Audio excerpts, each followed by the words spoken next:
तो चलिए हम लोग क्या आज हम लोग को ये कौन सा टॉपिक हम लोग को स्टार्ट करना है? वर्ब का टॉपिक हम लोग को स्टार्ट करना है। तो हम लोग सबसे पहले जो वर्ब में पढ़ेंगे वो आप लोगों को काफ़ी बेसिक से बताई जाएगी। जो बातें होती है आप लोगों को काफ़ी ही बेसिक से कि पूरा जीरो लेवल से, वहाँ से मैं आप लोगों को मैं स्टार्टिंग में करूँगा जीरो लेवल से, और ग्रेजुअली मैं आपको जीरो लेवल से फिर मैं हायर लेवल तक मैं आप लोगों को लेकर जाऊँगा। ठीक है, तो आइए हम लोग वर्ब का टॉपिक। अब वर्ब में क्या, इसी में हम लोग टेंस भी पढ़ेंगे। ठीक है, लेकिन टेंस पढ़ने से पहले क्या आप लोगों को करना होगा? टेंस पढ़ने से पहले आप लोगों को जो वर्ब के कुछ बेसिक जो फॉर्म है, वर्ब के बेसिक फॉर्म को आपको जानना होगा। ठीक है, तो हम लोग आइए now let us come to the topic. Okay, आइए पहले हम वर्ब के बारे में जानते हैं कि वर्ब क्या है और इसके कुछ बेसिक फॉर्म्स के बारे में हम लोग जानेंगे। ठीक है, कि वर्ब क्या है। पहले वर्ब क्या है मैं आपको ये भी मैं बताऊंगा कि वर्ब क्या है और वर्ब के क्या क्या फॉर्म्स होते हैं, कितने टाइप्स होते हैं, वो भी मैं आपको मैं बताऊंगा। तो चलिए पहले वर्ब को हम लोग समझते हैं। वर्ब वर्ड क्या है? वर्ब वर्ड आपका क्या है? वर्ब वर्ड जो है वो आपका पार्ट्स ऑफ स्पीच से, वर्ब वर्ड जो आपका होता है क्या, पार्ट्स ऑफ स्पीच से समझने की कोशिश कीजिएगा मैं जो बता रहा हूं। पार्ट्स ऑफ स्पीच से वर्ब क्या होता है? नाउन होता है, क्योंकि एक टॉपिक का नाम है। क्या है ये? टॉपिक का नाम है, इसीलिए वर्ब का पार्ट्स ऑफ स्पीच क्या हो गया? नाउन। इसका मतलब क्या होता है? What is verb? First will know what is verb. Verb क्या होता है? तो बहुत आपको समझने की बहुत छोटी सी आपको एग्जांपल से मैं समझा रहा हूं कि वर्ब होता क्या है, से समझिएगा ना। What I am doing, I am teaching. तो इसमें क्या हो गया आपका? इसमें मेरा क्या शो कर रहा है? मैंने आपको कल बताया था क्या, एक्शन के बारे में। क्या बताया था? कि जिस आपका वर्क, जो आपका एक्शन जो आपका शो करे, क्या शो करे? आपका एक्शन शो करे, वो आपका क्या हो जाता है? वर्ब। जब तो कोई इसमें एक्टिविटी आपको शो होनी चाहिए। वर्ब किसको कहेंगे हम लोग? जिसमें क्या शो होनी चाहिए? एक्टिविटी। जैसे बहुत ही सिंपल में आपको मैं लेकर समझाता हूं। मैं आपको एक सेंटेंस ले लीजिए, he is teaching, he is teaching. ठीक है, he is teaching English, he is teaching English. ये इसमें वर्ब कितने हैं? How many verbs are in the sentence? Can you tell me? Two verb? Okay, there are two verbs in the sentence. Now the first one is helping verb. This is helping verb, very good. And this is main verb. And what is showing action in the sentence? Action क्या show कर रहा है इस sentence में? Teaching. Teaching आपका क्या show verb है? ये भी हेल्पिंग वर्ब है और ये भी मेन वर्ब है, ये भी टीचिंग है। तो इसमें आपका शो क्या, एक्शन इसमें कहाँ आपका शो कर रहा है? टीचिंग में। तो वर्ब जो है, वर्ब होते हैं आपके उस चीज को समझिएगा कि आपका हेल्पिंग वर्ब होता है और एक आपका मेन वर्ब होता है। आइए हम लोग इसी हेल्पिंग वर्ब और मेन वर्ब से हम लोग स्टार्ट करते हैं। हम लोग कि हेल्पिंग वर्ब क्या होता है और मेन वर्ब क्या होता है। ठीक है,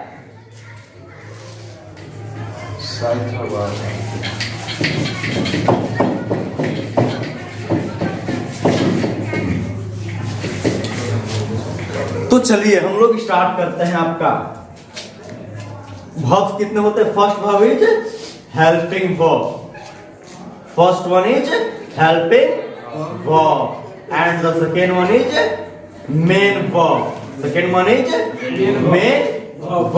और इसी हेल्पिंग वर्ब को हम लोग क्या बोलते हैं? इसी हेल्पिंग वर्ब को हम लोग क्या बोलते हैं? Auxiliary verb. इसी हेल्पिंग वर्ब को हम लोग क्या बोलते हैं? Auxiliary verb.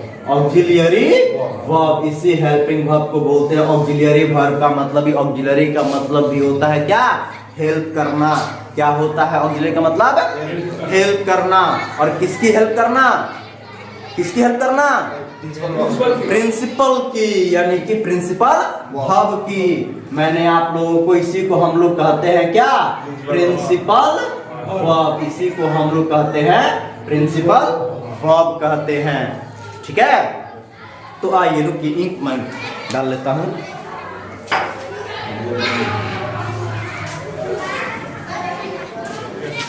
तो चलिए हम लोग क्या पढ़ रहे थे? हम लोग हम लोग आइए हम लोग इन दो वर्ब्स के बारे में जानते हैं, हेल्पिंग वर्ब क्या होता है और मेन वर्ब क्या होता है। इस दो वर्ब को काफी हम लोग अच्छे से काफी हम लोग पढ़ेंगे हम लोग, ठीक है। तो आइए हेल्पिंग वर्ब क्या होता है, पहले आपको ये समझना की जरूरत है कि हेल्पिंग वर्ब होता क्या है, ठीक है। उसके बाद समझेंगे हेल्पिंग वर्ब होते कितने हैं, ठीक है। नाउ कम हेल्पिंग वर्ब, इसे आपको समझाने के लिए बहुत ही सिंपल टॉपिक से आपको मैं समझाता हूं कि ये हो गया स्कूल हो गया, ये क्या आपका है, ये क्या मान के चलिए आपका क्या है, स्कूल है, ठीक है। स्कूल में यहां पर हो गए प्रिंसिपल सर, यहां पर कौन हो गए, प्रिंसिपल सर हो गए, ठीक है। अब स्कूल तो क्या स्कूल पूरा एक स्कूल को प्रिंसिपल वर्ब ये प्रिंसिपल सर अकेले चला सकते हैं? नहीं, उनको एक सहायक की जरूरत हो, उनको सहायक की जरूरत होती है। तो उसी सहायक जो हेल्पिंग वर्ब जो होते हैं, जो हेल्प होते हैं, मान ये अब प्रिंसिपल है तो प्रिंसिपल है तो टीचर्स तो रखेंगे, क्योंकि सारे क्लास वो अकेले ले नहीं सकते हैं। तो ये जो हो गए, ये हो गए टीचर्स हो गए, ये क्या हो गए आपके टीचर्स हो गए। अब टीचर्स क्या करते हैं, टीचर्स क्या करते हैं, तो टीचर्स स्कूल को चलाने में क्या कर रहे हैं, हेल्प कर रहे हैं। क्या कर रहे हैं टीचर्स, हेल्प कर रहे हैं, हेल्प कर रहे हैं। तो हेल्प किसकी कर रहे हैं, हेल्प किसकी कर रहे हैं, तो प्रिंसिपल वर्ब की कर रहे हैं, प्रिंसिपल की कर रहे हैं, किसी कर रहे हैं, प्रिंसिपल की कर रहे हैं, समझिएगा। तो हेल्पिंग वर्ब जो हेल्प करता है किसकी करता है, प्रिंसिपल की करता है, प्रिंसिपल वर्ब की करता है। जैसे एग्जांपल में मैंने पिछला एग्जांपल मैंने दिया जो आपको वो समझिएगा, जैसे समझिएगा आई एम रीडिंग इंग्लिश, इस सेंटेंस को समझिएगा, I am reading English, okay. इसमें बताइए हेल्पिंग वर्ब कौन है, एम है, हेल्पिंग वर्ब एम है आपका, क्या हो गया आपका helping verb, okay. That means auxiliary verb and reading is main verb. अब ये मुझे बताइए, ठीक है, if I write I reading English then the sentence should be right, no बताइए, बिना हेल्पिंग वर्ब का मैंने सेंटेंस मैंने दिया, क्या ये सेंटेंस अब सही है, नहीं है, क्यों, क्योंकि इसमें क्या नहीं है, हेल्पिंग वर्ब नहीं है। बिना मदद का सेंटेंस भी देख रहे हैं, बिना टीचर्स के स्कूल भी नहीं चलता है, उसी तरह बिना हेल्पिंग वर्ब का क्या सेंटेंस सही है, नहीं है। लेकिन इसका मतलब ये नहीं समझ लेना है कि जिस सेंटेंस में हेल्पिंग वर्ब नहीं रहेगा वो सेंटेंस गलत होगा। चलिए उसके भी एग्जांपल आपको मैं दूंगा कि कौन सा कहां किस सेंटेंस में किस रूप में कौन से वर्ब कार्य करते हैं, ये भी मैं बताऊंगा मैं आपको, ठीक है। तो इसमें किस चीज की रिक्वायरमेंट है, इस सेंटेंस में किस चीज की रिक्वायरमेंट है, हेल्पिंग वर्ब की रिक्वायरमेंट है, ओके। सुना कम। तो अब आइए हम लोग समझते हैं कि हेल्पिंग वर्ब होते कितने हैं, इस चीज को हम लोग समझेंगे हम लोग, ठीक है। बहुत ही बेसिक से आप लोगों को बताया जा रहा है, इस चीज को समझिएगा, इसमें कोई कंफ्यूजन ही नहीं होनी चाहिए। चलिए आइए हेल्पिंग वर्ब के बारे में जानते हैं। हेल्पिंग वर्ब,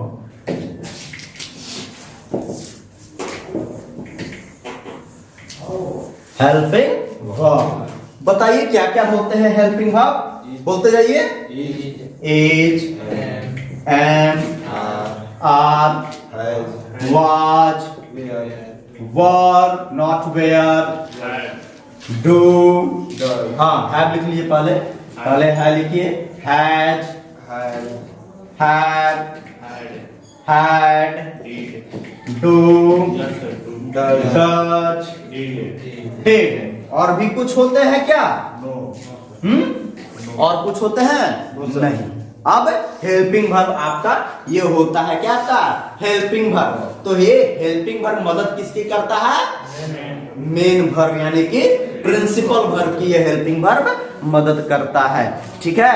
एनी प्रॉब्लम, समझिएगा इस चीज को, ठीक है। अब मेन वर्ब में जो आप लोग कहते हैं कि सर वर्ब कितने होते हैं, तो बहुत बच्चे बोल देते हैं वर्ब ये 5 होते हैं, V1 V2 V3।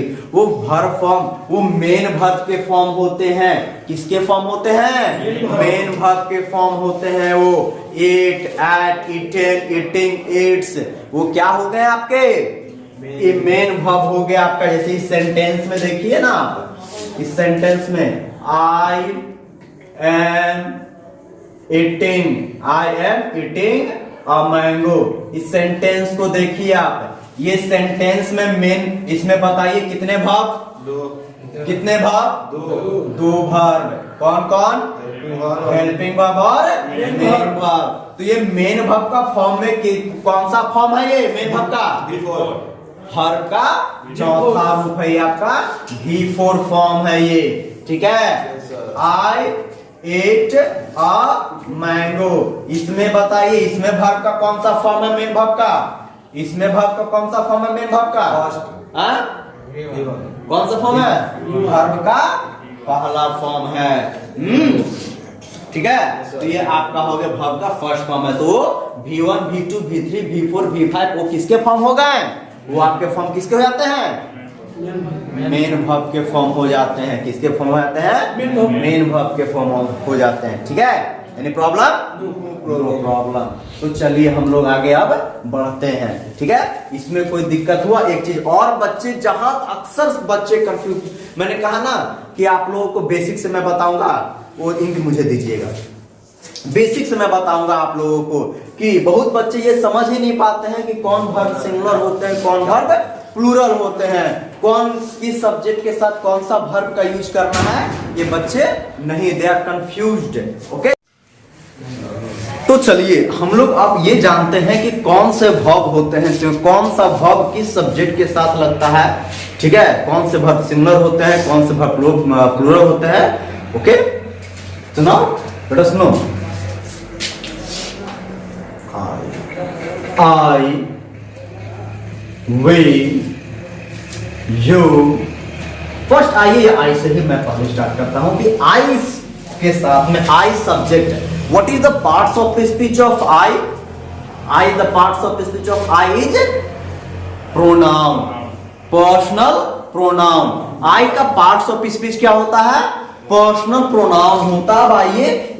It is used as a subject. ये जो आपका आई है, ये आई आपका प्रोनाउन जो है, ये किस रूप में आपका यूज होता है? आपका सब्जेक्ट के फॉर्म में यूज होता है, ठीक है। तो आइए हम जानते हैं कि सब्जेक्ट, इस सब्जेक्ट के साथ में कौन कौन से वर्ब लगते हैं। बहुत ही एक्सप्लेनेशन के साथ में, डिटेल के साथ में आप लोगों को ये मैं बता रहा हूं। आई किस पहला जो है आपका प्रेजेंट में आपका क्या लग जाएगा? तो प्रेजेंट में आपका आई के साथ एम वर्ब लगेगा, ठीक है। आई के साथ एम, आपका एम हो गया। फिर इज भी लगेगा क्या आई के साथ में? आई के साथ इज भी लगेगा क्या? नहीं, आई के साथ इज नहीं लगेगा, ठीक है। अब इसी में ध्यान देने फैक्ट आप लोगों को और बताता हूं। इसमें most of the children and most of the students से generally ask me, sir I के साथ इज लगता है कि नहीं लगता है? तो भाई मेरा ऐसा है तो हम कहेंगे कि आई के साथ इज नहीं लगेगा। लेकिन बहुत बच्चे कहा ये बोलते हैं नहीं सर आई के साथ इज लगता है। हाँ जी बिल्कुल लगेगा, लेकिन केस को देखना है ना, किस केस में आई के साथ इज लगेगा। बहुत बोल sir I is a vowel, बिल्कुल आई इज अ वॉवेल होगा, ठीक है। बहुत बच्चे मुझसे क्या बोल देते हैं कि सर आई के साथ इज नहीं लगेगा क्या? तो आई इज अ वॉवेल लोग बता देते हैं। तो मैं ये आई इज अ वॉवेल लोग बताते इतना ही है, आई इज अ वॉवेल। समझिएगा इस चीज को। आई के साथ जनरली आप लोग पढ़ते होंगे, आई के साथ क्या लगता है? एम लगता है, ठीक है। तो बस पढ़ाते ही आई के साथ एम देख करके मेरे दिमाग में आया कि चलिए आज आप लोग को ये भी मैं बता देता हूं। अक्सर किसी ने मुझसे पूछ दिया कि आई के साथ में इज लगता है कि नहीं लगता है। तो इस चीज को समझिए ना कि आई के साथ इज कहां लगता है और कहां नहीं लगता है। अब मुझे बताइए, आई इज अ वॉवेल, ठीक है, क्या ये सेंटेंस सही है जो लिखा हुआ है? यस सर, सेंटेंस सही है? आप कहिएगा सर आई तो एक वॉवेल लेटर है। यस सर, आई एक वॉवेल है तो सही तो लिखा हुआ है, ठीक है। तो लिखा गलत हुआ है, ये गलत सेंटेंस है। ये आई इज अ वॉवेल नहीं, या तो सही लिखिए। पहले मैंने क्या कहा था आप लोगों से? If you want to solve error detection you have to know first parts of speech identification. So what is the parts of speech of vowel? Vowel. What is the parts of speech? Adjective. इसका parts of speech क्या होता है इस wall का? Adjective होता है। और adjective देख रहे हैं, एडजेक्टिव के पहले क्या लगा हुआ है? आर्टिकल लगा हुआ है। Then the sentence is right. क्या होना चाहिए? And so correct it. Correct कीजिए इसको। कैसे हुआ करेक्ट? केवल एडजेक्टिव है, एडजेक्टिव के पहले आर्टिकल लगा हुआ है। करेक्ट कीजिए। क्या हो? दैट मीन्स नहीं होगा। नहीं होगा। क्यों नहीं होगा? आर्टिकल, क्योंकि आर्टिकल है। और हम डालेंगे तो क्या लिखना पड़ेगा हमको? इज वर्ड लेटर डालना होगा। क्या डालना होगा? लेटर नाउन हमें डालना होगा, तब एडजेक्टिव है। समझिए इस चीज को, है कि नहीं? ये लेटर नाउन हो तब ना ये सही हुआ। क्या अभी भी ये सेंटेंस सही है? अभी भी ये गलत है। कहाँ गलती है? बहुत लोग ये लोग कह तो देते हैं, अक्सर लोग अक्सर लोग कह देते हैं कि आई इज अ वॉवेल लेटर। बहुत लोग कह देते हैं, लेकिन अक्सर लोग फंस जाते हैं लिखने में। ठीक है, तो लिखना भी बहुत जरूरी है I is a vowel letter को। अरे भाई आई इज आई एक आपका जनरली रेफर किसको करता है? आई किसी somebody को रेफर करता है। किसको रेफर करता है? किसी somebody को रेफर करता है, किसी आदमी को, किसी पर्सन को रेफर करता है ना जी। अब बताइए, और आई का पार्ट्स ऑफ स्पीच होता है, क्या होता है? प्रोनाउन होता है। क्या होता है? प्रोनाउन। तो आई जब प्रोनाउन के रूप में आएगा तो किसको रेफर करेगा? किसी somebody को रेफर करेगा। किसको रेफर करेगा? आई जब प्रोनाउन के रूप में आएगा तो किसको रेफर करेगा? somebody को। ना here it is talking about somebody। यहाँ पर कोई somebody के बारे में बातें हो रही है?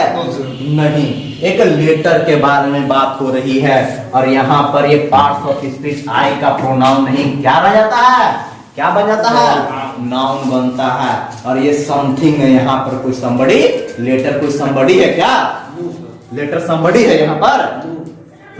ये तो समथिंग है, लेटर की बात हो ना। आई आई जब वॉवेल लेटर की बात हो रही है, ये somebody है ना। ये यहाँ पर somebody है। क्या है यहाँ पर? नाउन है, समथिंग है, एक लेटर है, जिसके लिए यहाँ पर आई के साथ क्या लगा? इज लगा। आई इज अ पर्सनल, क्या आई के साथ और नहीं लगे क्या? I is a personal pronoun. क्या ये गलत है? I is a personal pronoun, क्या ये गलत है? I is a personal pronoun, क्या ये गलत सेंटेंस है? कुछ भी लिख दीजिए। I a personal pronoun, I personal pronoun है, आई के साथ इज नहीं लगता। तो इसी में बहुत पूछा करते हैं अक्सर कि आई क्या है, तो आई के साथ इज लगेगा कि नहीं लगेगा। मैंने कहा ऐसे तो मैं जनरल वे में कहता हूँ बिल्कुल नहीं लगेगा, लेकिन हाँ जब वो कहते हैं कि मैंने देखा है, तब उन्हें मैं फिर एग्जाम्पल देकर फिर मैं उन्हें बताता हूँ कि आई के साथ क्यों जी। और किसी के साथ दे के साथ इज नहीं लगेगा क्या? दे के साथ इज लगेगा कि नहीं लगेगा? दे के साथ इज नहीं लगेगा? कैसे लगेगा? लगा के बताइए। दे भी तो प्रोनाउन है, दे भी तो प्रोनाउन है, लिख दीजिए। क्या दे जनरली रेफर किसको करता है? दे जनरली रेफर किसको करता है? किसी somebody को, किसी तो somebody के साथ ना आ रहा है। somebody जब शो करता तब ना वो प्लूरल है। और जब समथिंग जब शो करेगा, हम इसको ये लिखेंगे दे इज अ प्रोनाउन लिखेंगे तो क्या ये गलत है? दे इज अ प्रोनाउन लिखेंगे तो क्या ये सेंटेंस हमारा गलत है? दे तो यहाँ पर किसी हमें प्रोनाउन की बात कर रहे हैं, एक समथिंग की। और खास ध्यान देना है, इस इन्वर्टेड कोमा को देना मत भूलिएगा। इस इन्वर्टेड कोमा अगर नहीं दीजिएगा तो सेंटेंस गलत हो जाएगा। इन्वर्टेड कोमा सही शो होता है कि ये बातें किसकी हो रही है? नाउन की हो रही है यहाँ पर, न कि किसी प्रोनाउन की बातें हो रही है। इन्वर्टेड कोमा हटाइएगा तो सेंटेंस आपका क्या हो जाएगा? गलत हो जाएगा। तो इस चीज को समझिएगा, समझे? ऐसे आप किसी के साथ भी आप इज लगा सकते हैं। आप उसको शो कर दीजिए, आप उसको somebody के साथ ना आर लगेगा जी। दे यहां पर जब प्रोनाउन होगा तब ना आर लगेगा। जैसे दे आर फार्मर, मैं यहां पर लिखूं they are farmer, they are farmer, they are farmers और दे इज फार्मर, बताइए कौन सही?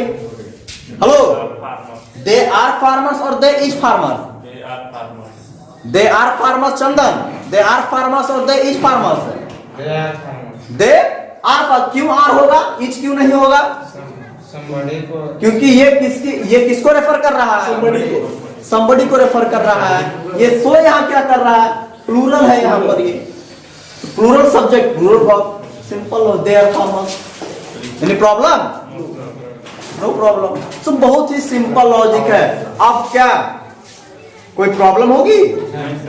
अब कोई दिक्कत नहीं होगी, ठीक है? तो कभी भी कोई पूछे कि आई के साथ इज लगे, भाई तुम आई के साथ तुम इज लगाते रहो, हम दे के साथ इज लगा देंगे, वी के साथ इज लगा देंगे, क्या दिक्कत है भाई?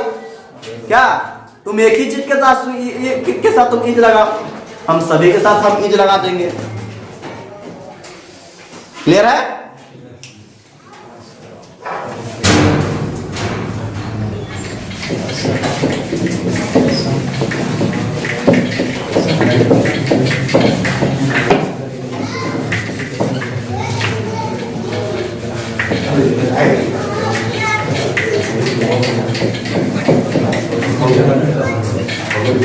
तो चलिए, तो हेल्पिंग वर्ब पढ़ रहे थे हम लोग, सुनाओ नो। क्या पहले आई के साथ क्या लगेगा आपका? एम, देन पास्ट में वाज, वर, सॉरी, आई के साथ वर भी लगेगा क्या जी? I was, then have, then had, then do, did, V1 and V2, ठीक है? V1 and V2 ये मैंने आपको काफी एनालाइज करके मैंने बता दिया, ठीक है? कि किसके साथ, आई के साथ कौन कौन से वर्ब। हमेशा इस चीज को आपको याद रखना है कि आई, शायद, लुक एट हियर, ओके? सो इस चीज को हमेशा फोकस आपको रखना है कि आई के साथ जब भी कोई वर्ब लगेगा तो वो वर्ब आपका कौन सा लगेगा? एम, प्रेजेंट में ये आपका क्या शो कर गया? ये आपका पास्ट, ये सॉरी इसको छोड़ दीजिए, आपका वाज पास्ट शो किया,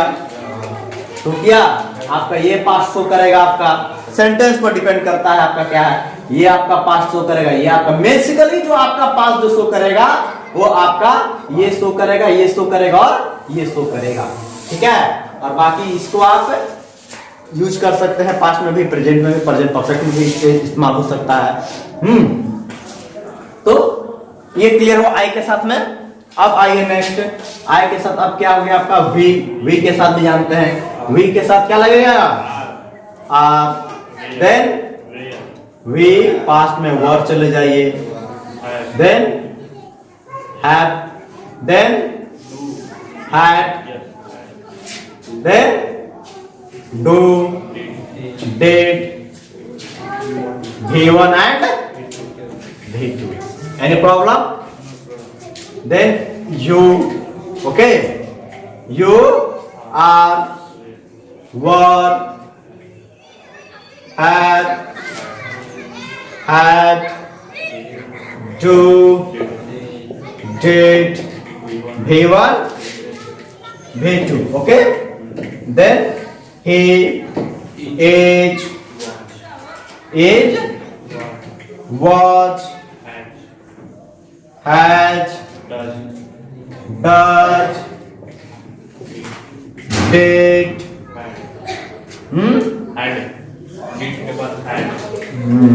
had भी डाल दीजिए, had, V5 and V2, okay?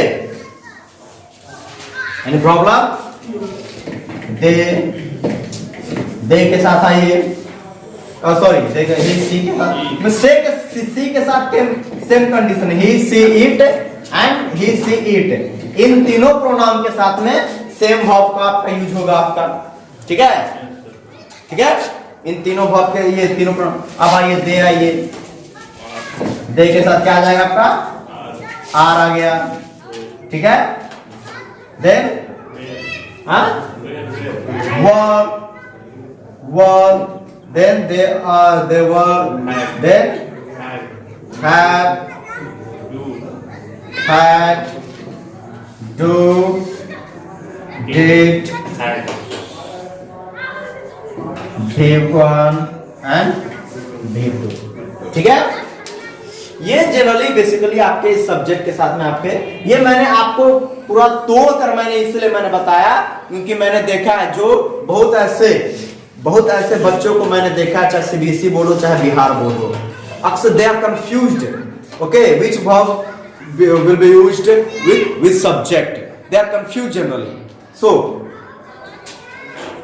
इन सभी वर्ब्स को सब्जेक्ट को मैंने आपको एक पूरा एकदम तोड़कर मैंने रख दिया इसलिए क्योंकि आप लोगों को कोई कंफ्यूजन नहीं हो। ये उनके लिए ये इंग्लिश जनरली मैं बता रहा हूँ, ये मैं वीडियो बना रहा हूँ इसीलिए, और ये मैं पोस्ट कर रहा हूँ यूट्यूब पर इसीलिए ताकि बहुत ऐसे बच्चे हैं जो नहीं जानते हैं कि उस बेसिक इंग्लिश की उनको जानकारी ही नहीं है कि बेसिक इंग्लिश क्या, इज क्या होता है। वो लोग ऐसे बिहार में बहुत ऐसे बच्चे हैं जो नहीं जानते हैं कि इज क्या होता है, एम क्या होता है, बस लोग सुने होते, इसके बारे में कुछ उनको जानकारी नहीं होती है। ये वीडियो उनके लिए एकदम जीरो लेवल से हर चीज उनको तोड़ कर उनको बताया जाएगा ताकि कोई भी कंफ्यूजन उनको नहीं रहे।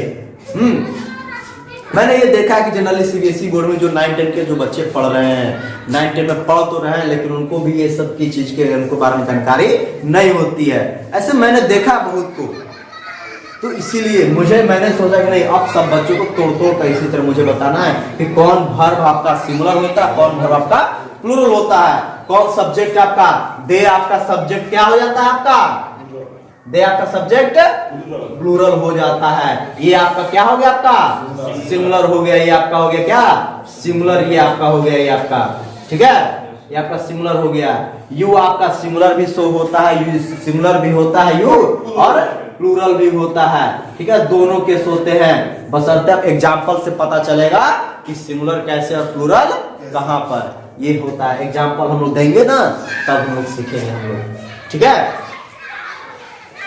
वी आपका प्लूरल होता है, आई आपका सिंगुलर आपका शो करता है, लेकिन आई एक्सेप्शन में होते हैं, कुछ अपने साथ V1 भी यूज लेता है, V1 आपका अपने साथ लेता है। सिर्फ जनरली सिंगुलर सब्जेक्ट आपका V5 फॉर्म लेता है, लेकिन आई जो है अपने साथ V1 लेता है, ठीक है। इसको नोट कीजिए आप लोग।